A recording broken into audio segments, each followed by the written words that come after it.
que tengan los micrófonos apagados si no hablan, para que no salgan, si no se van a ver solo ustedes. La aplicación que vamos a ver ahora, deduzco, porque soy muy inteligente, que les va a interesar.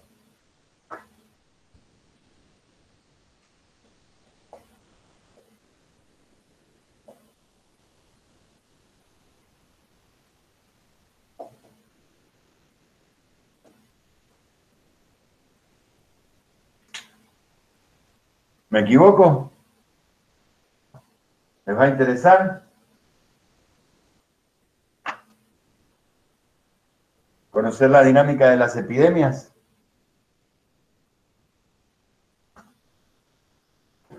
¿No?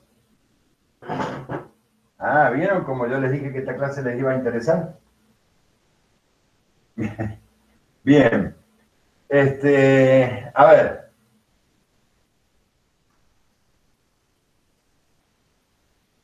Se utiliza mucho esto, las ecuaciones diferenciales, para analizar la expansión de una epidemia.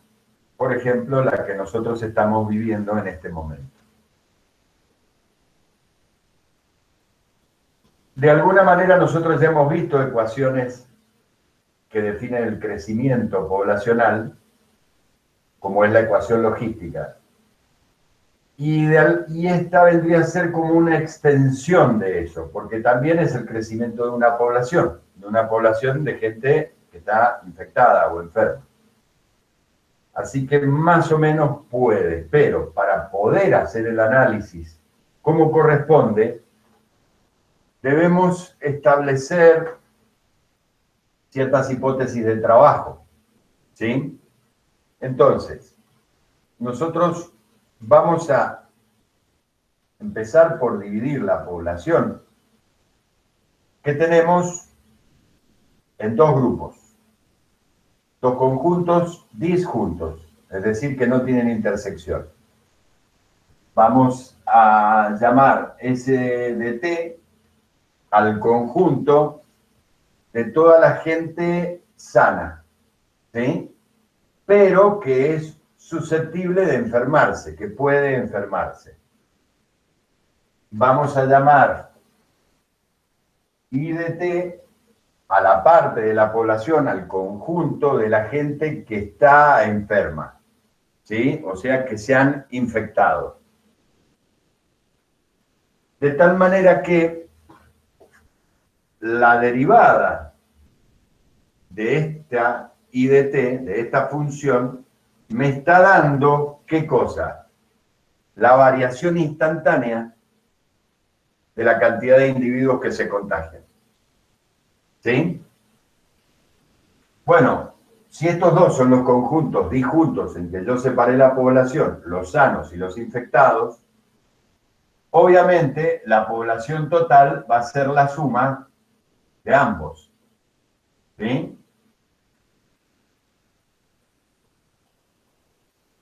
Y por tanto, la cantidad de gente susceptible de enfermarse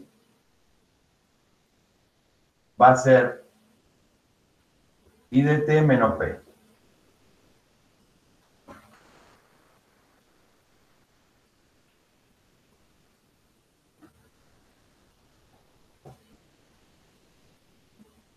Ya me parecía que había metido la pata, pero nadie dice nada.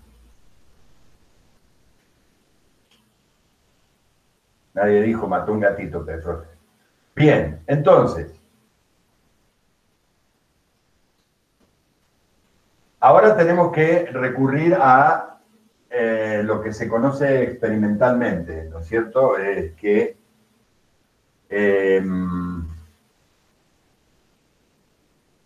la tasa de crecimiento de la cantidad de individuos infectados es proporcional al contacto entre los individuos que están infectados y el grupo de la población que es sano. ¿Sí? Y como ya van a ver ustedes en estadística, en conteo, eso quiere decir que el número de posibles encuentros entre ambos grupos es el producto de ambas cantidades. Es decir, de I de T, que son los infectados, por la cantidad de gente sana o susceptible.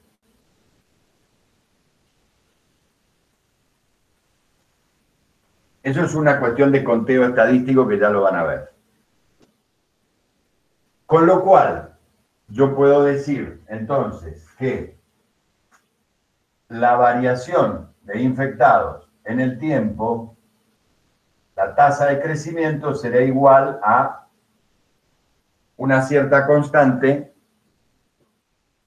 por el número posible de encuentros. Ahora, no hay certeza absoluta de que en un encuentro entre una persona infectada y una persona sana, la sana se infecte. ¿Sí? No es 100% seguro. De alguna manera, eso está reflejado en esta constante de proporcionalidad. O sea, de alguna manera, esa K me indica la probabilidad de contagio. ¿Sí? Entonces, acá tenemos una EDO. ¿De qué tipo, dirían ustedes?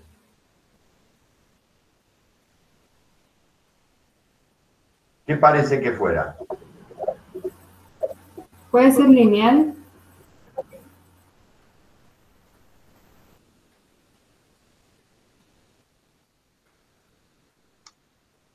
No. ¿De variables separables? No va a ser lineal porque lo voy a tener afectado a la otra por... No tengo la función. Sí, de variables separables. Tiene toda la pinta de ser variables separables. ¿Sí? Sí, está clarito esto.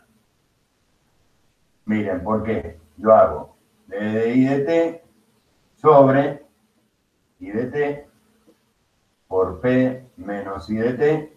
No se olviden que P es la población, es un número, y eso es igual a K por diferencial T.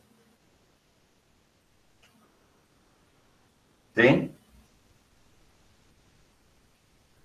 Ya separé las variables. Obviamente, la integral de la derecha no presenta ninguna dificultad. Y la integral de la izquierda, ¿cómo la sacarían ustedes?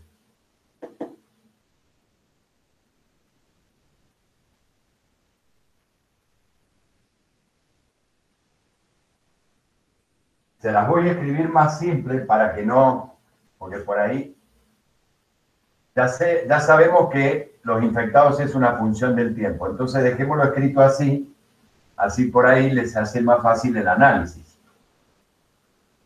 ¿Cómo sacarían ustedes la integral de la izquierda? ¿La sustitución, profe, puede ser? No tengo la derivada, porque acá, si yo hago la distributiva, me va a quedar IP menos I cuadrado. Y tendría que tener un I arriba. Tendría que tener la derivada de ese I cuadrado para hacer sustitución. Por descomposición. No separo la integral, o sea, integral de DI sobre I y integral de DI sobre P menos I. No puedo. ¿Podría así? No puedo. No Hay puedo que hacer componer. Profe, fracciones parciales, ¿o no? ¿Qué, Manuel? No, nada. Sí. Estaba pensando No que... puedo separar el denominador así como ustedes me están diciendo, pero sí puedo hacer fracciones parciales. Es decir, eso yo lo puedo descomponer en, digamos, esto sería 1 de I sobre I por P menos I, y yo lo quiero descomponer en dos fracciones. En una fracción que tenga de denominador I, y la otra fracción que tenga de denominador P menos I. Acá será un A y acá será un B, y tengo que averiguar quién es A y quién es B. O sea, fracciones parciales simples. Entonces, obviamente, si yo hago la suma, me queda I por P menos I, y acá me queda A por P menos I, más B por I. ¿Sí? Y eso será 1 de I. Bueno, el de I lo podemos, no estoy integrando ahora, así que no lo voy a escribir. Y P menos I. Entonces, acá que me quedó, si hago la distributiva, AP menos AI más BI. ¿Sí? Y esto puedo sacar factor común I, y me queda AP menos I por, más I por menos A más B. Bien. Eso va a ser igual a 1. Si son polinomios en I, que es mi variable, quiere decir que este yo lo puedo entender como 1 más 0i. Porque no tengo i, así que está multiplicada por un 0. Con lo cual, comparando términos homólogos, voy a decir que 1 es igual a A por P y 0 es igual a menos A más B. No hace falta el paréntesis. Y ahí tengo mi sistemita. Con lo cual, de esta ecuación saco que A es 1 sobre P. Y de acá saco que A es igual a B. Por lo tanto, 1 sobre P. Ya saqué quién es A y quién es B. Entonces, yo esta integral la puedo escribir como la suma de la integral 1 sobre P sobre I, diferencial I, más la integral de 1 sobre P sobre P menos I, diferencial I. ¿Sí? Y esto, bueno, esta si ya la integro es KT más C. La integral de la derecha. ¿Me siguen?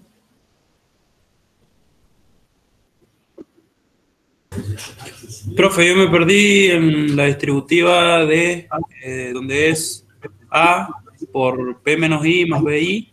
Ahí me perdí. O sea, ahí está la distributiva. Lo que está en el círculo no sé cómo.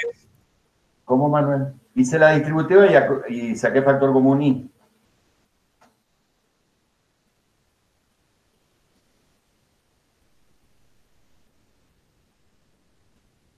¿Lo ves?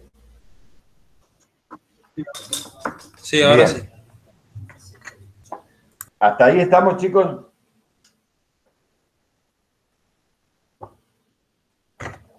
Bien. Sí. Voy a borrar acá porque necesito espacio. Entonces,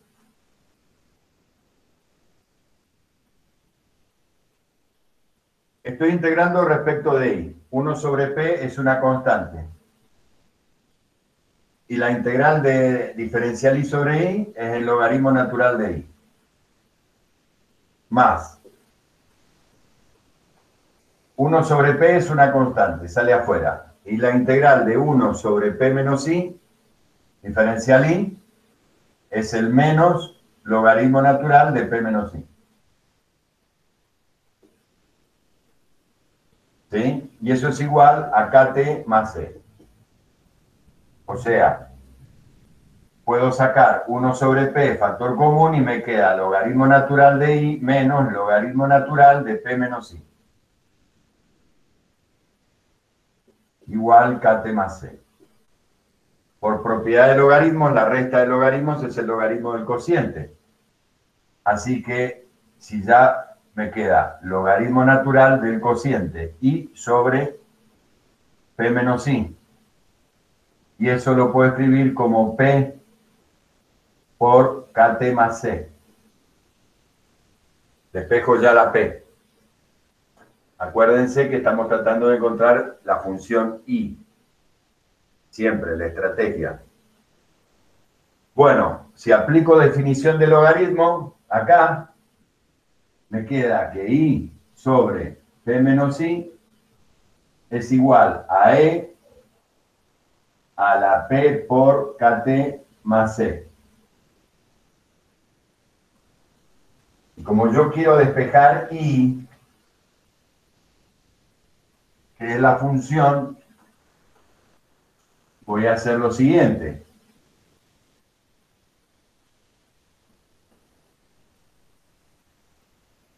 KT más C. Y ahora hago la distributiva. Y que me queda P por E a la P KT más C menos I por E a la P KT más C. ¿Sí? Y eso es igual a I. Entonces ahora, ¿se acuerdan? Este tipo de despeje lo hemos hecho muchas veces. Ahora voy a sumar este término y después voy a sacar factor común I. Y ahí puedo despejar. ¿Sí? O sea que me va a quedar I más I por E a la P KT más C igual a P por E a la P KT más C. Y saco factor común I. Y me dejan ahorrarme un paso. Les voy a decir que I es igual a P por E a la P KT más C sobre 1 más E a la P KT más C. Y me ahorré un paso. ¿Sí? Sí, ahí termina. ¿O sigue? Se puede hacer más simple esto.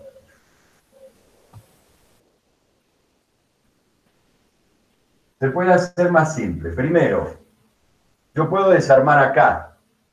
Acuérdense que P es un número, porque es la población total.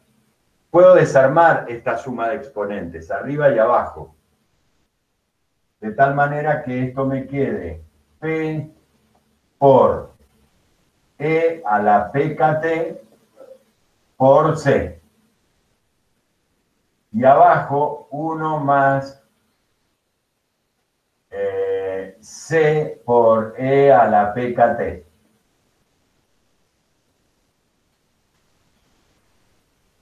¿Sí? Desarmé la suma de exponentes. ¿Y para qué? Y porque yo ahora puedo dividir, para hacerlo más simple, numerador y denominador por este factor, E a la PKT.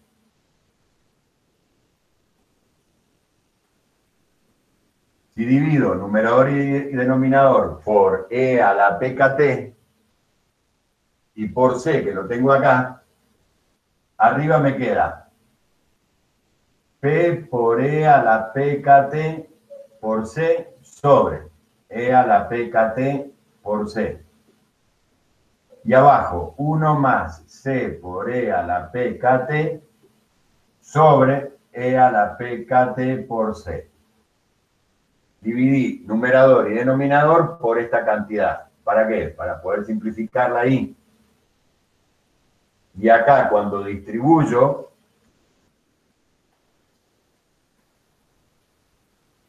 en el denominador, arriba me va a quedar P. Y abajo, si distribuyo el denominador, 1 sobre esto me queda E a la menos PKT por C. Y esto sobre esto se me va, más 1. ¿Sí? Y me queda mucho más simple. Y si ahora la reordeno, ¿por qué la reordeno? Porque miren qué me quedó.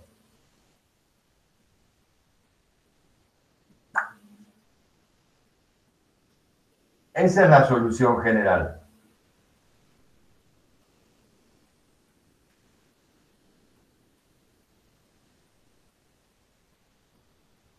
¿La ven? no entiendo por qué no se simplifican abajo en el denominador. Porque hay una suma acá. Ah, bien. Ya. Entonces, antes de simplificar tengo que distribuirlo, el denominador. Ajá. A ver, yo tenía en mente un objetivo muy claro, llegar a este formato. ¿Por qué? Ustedes ya me pueden decir, por este formato que me dio la solución, ¿qué tipo de función es? La vimos en la clase pasada. Sigmoideas, algo así era, Es ¿no? una función sigmoidea. Muy bien. Y nosotros ya sabemos cuál es la característica de las funciones sigmoideas, ¿no? De distintas áreas donde se ven ese tipo de funciones. ¿Por qué se caracterizan esas funciones?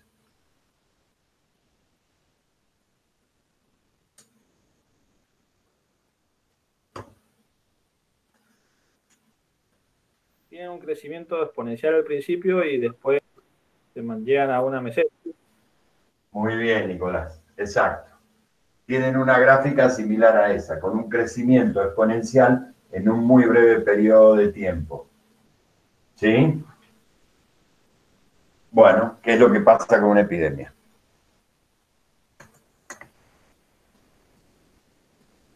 Nota de color, curiosa. ¿Saben qué otro tipo de situación o experiencia tiene un crecimiento sigmoideo?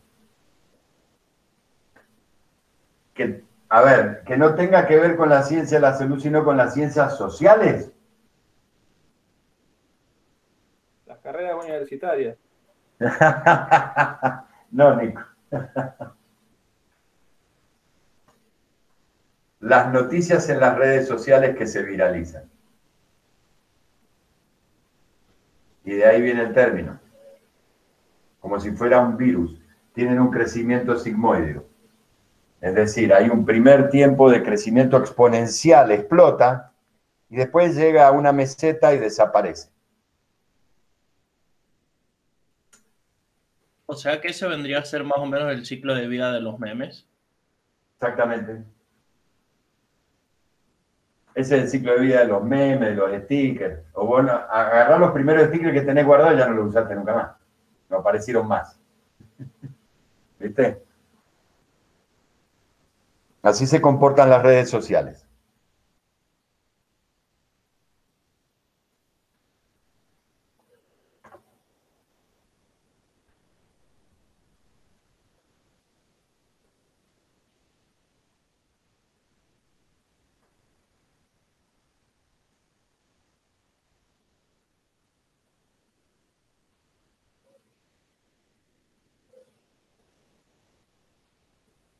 ¿Puedo llegar a conocer el valor de C?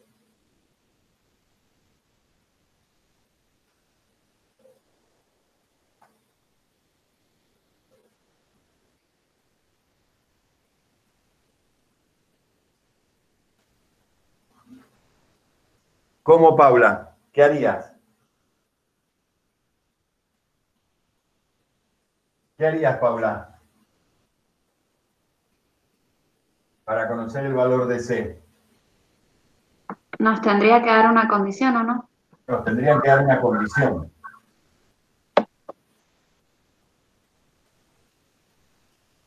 Claro.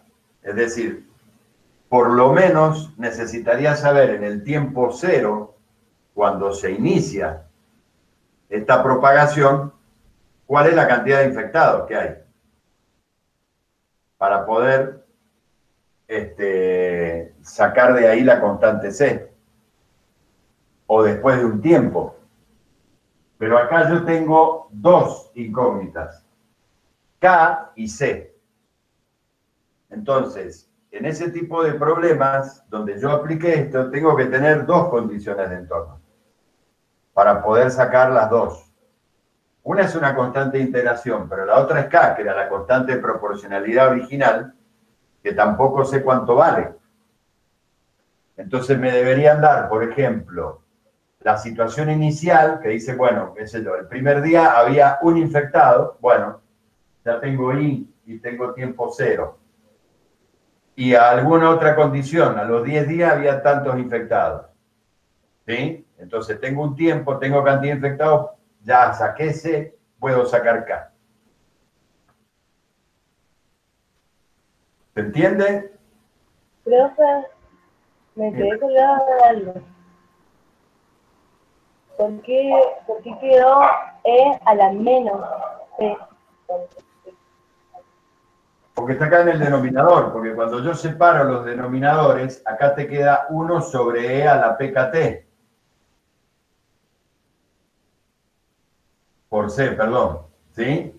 Entonces, para pasarlo arriba, le cambio el signo al exponente. Ah, bien.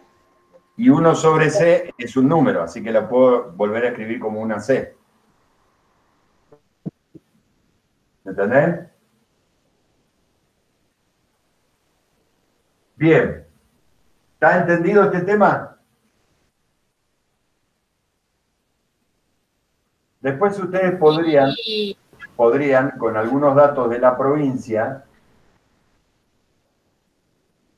ver si la pandemia que estamos viviendo ahora puede ser modelizada por este tipo de función o no. Pero, o sea,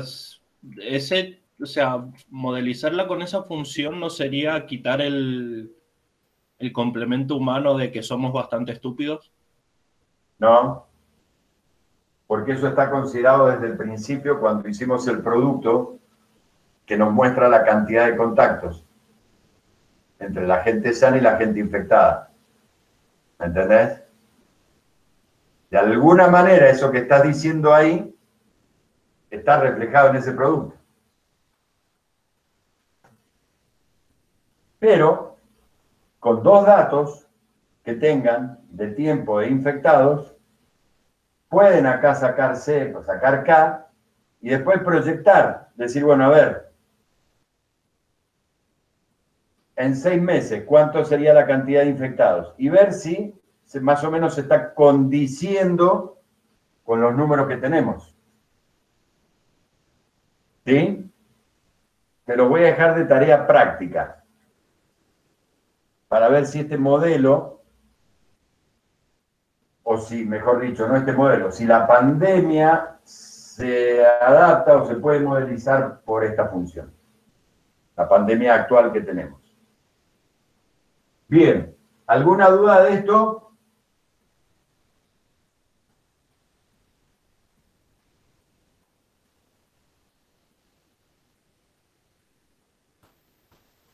Muy bien.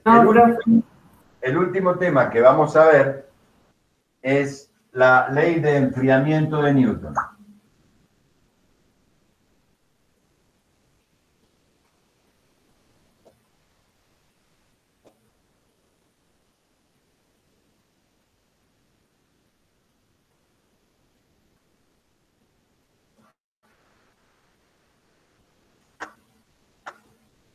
Que fue determinada experimentalmente justamente por Sir Isaac Newton.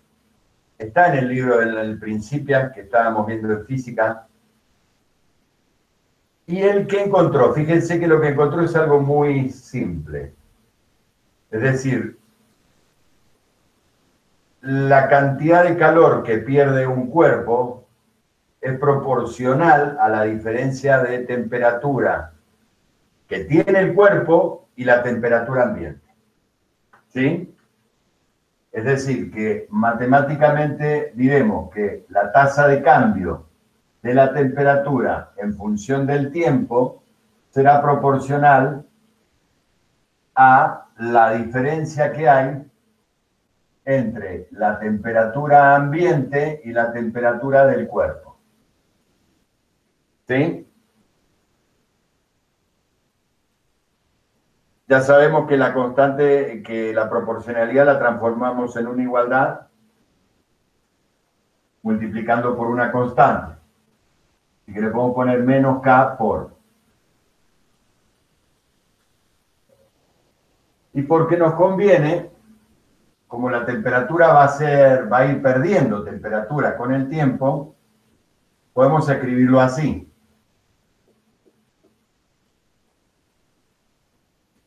¿Sí? Y de alguna manera yo ya estoy diciendo que voy a considerar acá negativa. Porque hay una pérdida de temperatura. Bueno, evidentemente es una EDO de variables separables también.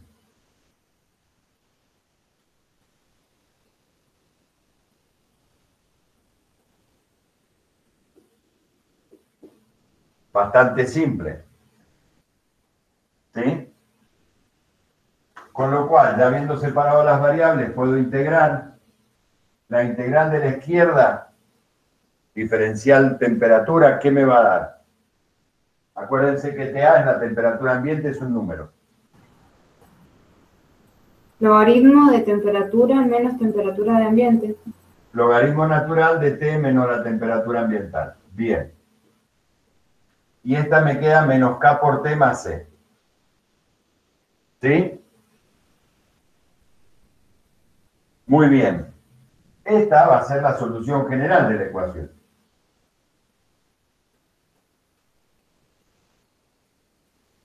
¿Puedo aplicar alguna condición de entorno para averiguar quién es C? Que sepa positivamente. Sí. ¿Cuál? El tiempo. ¿Cuál del tiempo? Dando la temperatura, por ejemplo, claro, la temperatura inicial a tiempo cero y la temperatura en un periodo de tiempo, ponele 20 minutos. O sea, bueno, vamos de las condiciones iniciales que vos propones, Manuel. Si yo tomo el tiempo cero, la temperatura del cuerpo va a ser la temperatura inicial, T sub cero. ¿Sí? Entonces, reemplazando en la solución general, ¿qué voy a tener? Que el logaritmo de la temperatura inicial menos la temperatura ambiente es igual a menos K por T es cero. Directamente igual a la constante. ¿Sí? O sea que la constante es igual al logaritmo natural de la temperatura inicial menos la temperatura ambiente. Reemplazando en la solución general, me va a quedar que el logaritmo de T menos TA es igual a menos KT más el logaritmo natural de T0 menos TA. ¿Ok? ¿Que sería la solución particular o no, profe? Sería, no, sí, una particular, si querés, pero sería la general aplicando condiciones iniciales. Y ahí despejás K y tenés la otra variable, ¿no? Si despejás K, no sé si despejaría K. Lo que yo haría sería juntar los logaritmos. ¿Sí? De tal manera que me quede así. ¿Para qué? Para poder despejar logaritmos, porque a mí lo que me interesa averiguar, Manuel, es la temperatura T. Esa es la función que yo busco. Entonces, como me va a quedar una resta de logaritmos, voy a poder aplicar la propiedad del logaritmo del cociente.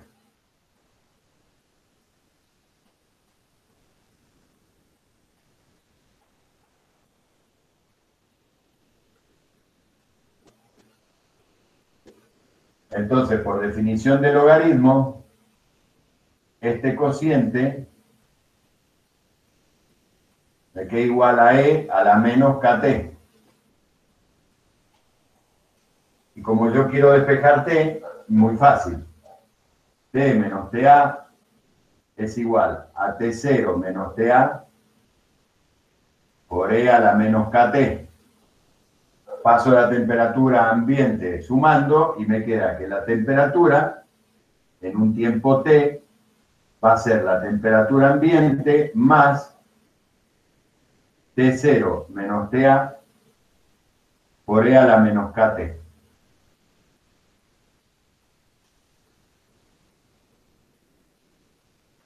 Esa es la ley de enfriamiento de Newton.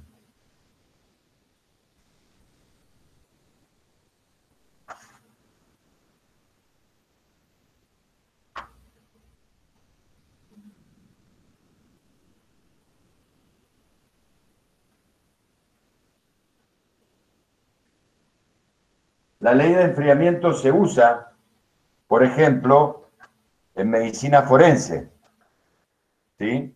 Para averiguar o calcular aproximadamente la cantidad de horas que una persona lleva fallecida. Hay otros métodos, pero este también se utiliza. ¿Y qué es lo que pasa? Entonces, que se toma la temperatura del hígado. Obviamente se confeccionan tablas con esto. Entonces, de acuerdo a la temperatura del hígado, como la temperatura ambiente se toma, la temperatura inicial se toma como 36 grados, midiendo la temperatura ambiente, hay tablas que pueden sacar, de acuerdo a las horas, a la temperatura T que le miden, cuál es el tiempo que ha pasado, cuánto tiempo ha pasado. ¿Sí?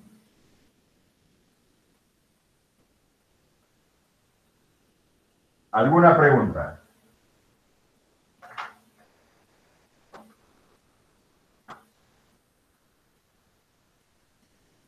¿Ninguna pregunta? Profe, yo tengo una pregunta. Para, por ejemplo, cuando nos dan algún problema, ¿lo único que tenemos que hacer es reemplazar en esa fórmula? ¿O hacer, digamos, todo lo que usted hizo, resolver, digamos, la... No. Es lo mismo que con todo lo que estamos viendo. Si no te acordás la fórmula, no te va a quedar más remedio que repasar el camino. Pero si no la fórmula. Lo que pasa es que Claro, en un problema vas a necesitar alguna condición de entorno para poder averiguar el valor de K. O sea que te tienen que dar alguna condición de entorno.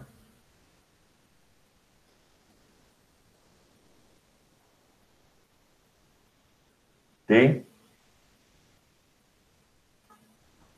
Sí, profe, buenísimo. Gracias.